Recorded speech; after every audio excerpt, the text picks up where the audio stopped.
اپنے بچوں کو، اپنی بیوی کو، سب کو عادت ڈالیں کہ روز ہمارے گھر میں نا حضور نبی کریم علیہ الصلوۃ والسلام پہ درود پاک پڑھا جائے۔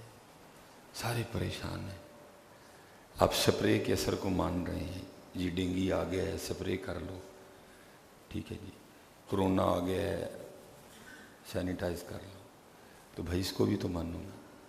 اگر سپرے سے ہوتا ہے کچھ تو قربان جاؤں، پھر ان کے نام پاک سے کچھ بھی نہیں ہوتا ہے، ڈالیں۔ لیکن ابتدا آپ کو اور مجھے کرنی پڑے گی، ٹھیک ہے جی۔ حضرت سیدنا کعب رضی اللہ تعالیٰ عنہ فرماتے ہیں، جس کا مفہوم ہے کہ اللہ نے حضرت سیدنا موسیٰ علیہ نبینا علیہ الصلوۃ والسلام پر وحی فرمائی، اے موسیٰ اگر میری عبادت کرنے والا کوئی نہ ہوتا تو میں گناہگار کو پلک جھپکنے کی مہلت بھی نہ دیتا۔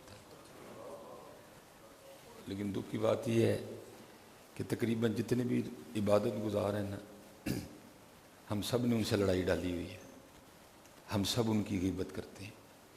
اگر آپ کو اس دور میں عبادت گزار ملیں گے تو صرف علماء ملیں گے ادھر،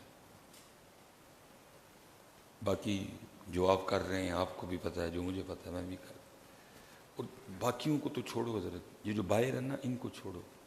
ہم جو نمازی لوگ ہیں نا، ہم اپنے امام کی غیبت سے باز نہیں آتے۔ جو باہر سڑک پہ ہیں نا، میں ان کی بات نہیں کر رہا، ہم جو نمازی لوگ ہیں ہم اپنے امام کی غیبت سے باز نہیں آتے، پیچھے نماز پڑھ کے جائیں گے، باہر جا کے غیبت کریں گے۔ اللہ کیا وحی فرمائی، اے موسیٰ اگر میری عبادت کرنے والا کوئی ایک شخص بھی نہ ہوتا۔ میں نے حضرت جی اسپیشل عید کا دن میں نے اس اذان میں نے دے لی، عید کا دن تھا، کوئی مسجد میں آیا ہی نہیں ہے، تو میں نے یہ بھی حالات دیکھے ہوئے ہیں کہ میں نے جا کے دروازہ کھٹکھٹایا، ایک بندے کو کہا یار اذان دے چکا ہوں، نمازی کوئی نہیں آ رہا، چل کم از کم تو آ جا، جماعت تو کروا لی۔ تو یہ بہاریں علماء کے دم قدم سے جیسے ہیں جیسے بھی ہیں، لیکن لگے ہوئے ہیں۔ دکھ کی بات یہ ہے کہ سب سے زیادہ جن کی غیبت کی جاتی ہے نا وہ علماء ہیں۔ میں پھر کہوں گا باقی تو چھوڑو، ہم جو نمازی بیٹھے ہیں نا ہم بھی باز نہیں آتے، پیچھے نماز پڑھ کے جائیں گے، باہر جا کے اپنے امام صاحب کی غیبت کریں گے۔ نہ کیا کرو یار، اچھائیاں دیکھو، باقی رب بڑا معاف کرنے والا ہے۔ تو فرمایا اے موسیٰ اگر میری عبادت کرنے والا کوئی نہ ہوتا تو میں گناہ گار کو پلک جھپکنے کی مہلت نہیں دیتا۔ یہ مولوی جس طرح دے بھی نا بچے تو یہ نا دی وجہ نہیں، میں حدیث سنا رہا ہوں آپ، میں پھر پڑھ دیتا ہوں، اے موسیٰ اگر میری عبادت کرنے والا کوئی نہ ہوتا، اور ہو سکتا ہے یہاں بڑے بندے بیٹھے ہوں گے میں نے یہ ہم بھی کرتے ہیں، بس چوپی والی ہے جو ہم کرتے ہیں، میں سچ کہہ رہا ہوں۔ وہ نبی کریم علیہ السلام کے فرمان مبارک کا مفہوم ہے، ایک وقت آئے گا کثیر لوگ نماز پڑھیں گے لیکن نماز قبول نہیں ہوگی۔ صحابہ علیہم الرضوان نے عرض کی محبوب اس کی کیا وجہ؟ تو حدیث کا مفہوم ہے، محبوب نے فرمایا پڑھنے والے کو خود ہی نہیں پتہ ہوگا میں پڑھ کے آ رہا ہوں۔ کرکٹ کی پوری ٹیم کے نام ہم سے سن لو، ہمیں آتے ہیں، سیاست پہ ہم سے گفتگو کروا لو، ہمیں آتے ہیں۔ وہ بندہ جس کو 15 سال نماز پڑھتے ہو گئے ہیں، وہ بندہ جس کو 20 سال نماز پڑھتے ہو گئے ہیں، اسے پوچھو نماز کے فرض کتنے ہیں، نماز کے واجبات کتنے ہیں،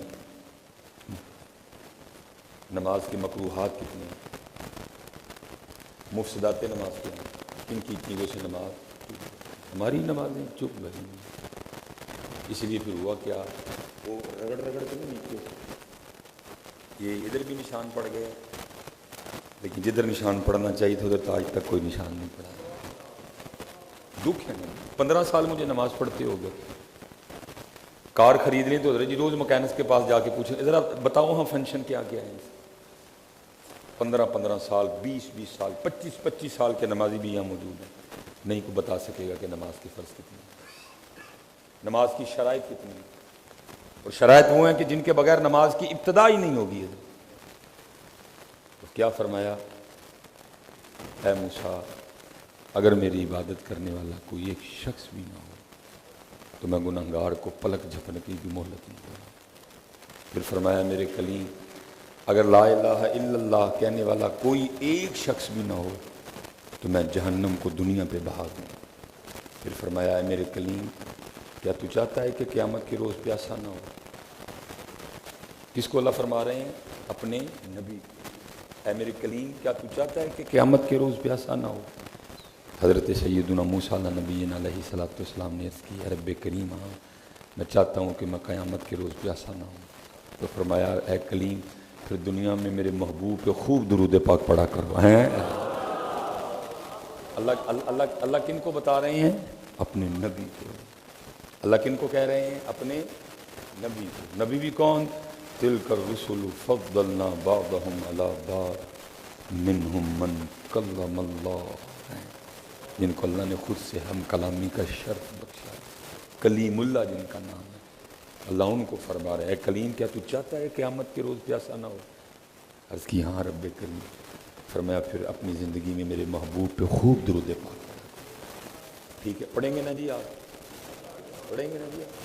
آپ کو فائدہ ہوگا، نقصان رتی بھی نہیں ہوگا، آپ فائدہ آپ کو بڑا ہوگا۔ بہاریں لوٹ آئیں گی، وہ ہمارے گھر میں بہاریں، ہمارے گھر میں بہار کی وجہ نہیں نا موجود، کوئی بھی بہار کیسے آئے؟ ہمارے گھر میں کچھ چیز ہی نہیں ایسی ہے کہ ہمارے گھر میں بھی بلبل آئے۔ ہمارے گھر میں تو گند ہے، روڑی ہے، روڑی پہ تو بلبل نہیں نہ آتی۔ تو بھی اپنے گھر میں درود پاک کے پھول کھلانا، پھر تیرے گھر میں بھی آگے بلبلیں بولا کریں گی۔ ہیں تو نے گھر میں پھول رکھا ہی کوئی نہیں، تیرے گھر میں تو کانٹے ہیں، تیرے گھر میں تو گند ہے، تیرے گھر میں کوڑا ہے۔ تو بھی گلاب کھلانا اپنے گھر میں، پھر آئیں گی بلبلیں تیرے بھی گھر میں، پھر آئیں گی تیرے گھر میں بھی خوبصورت رحمت کی چڑیا۔ اب پڑھیں گے نا جی درود پاک؟ انشاءاللہ درود پاک پڑھیں گے۔ وقت جا رہا ہے، وقت بڑا تھوڑا ہے، اس کو ضائع نہ کریں۔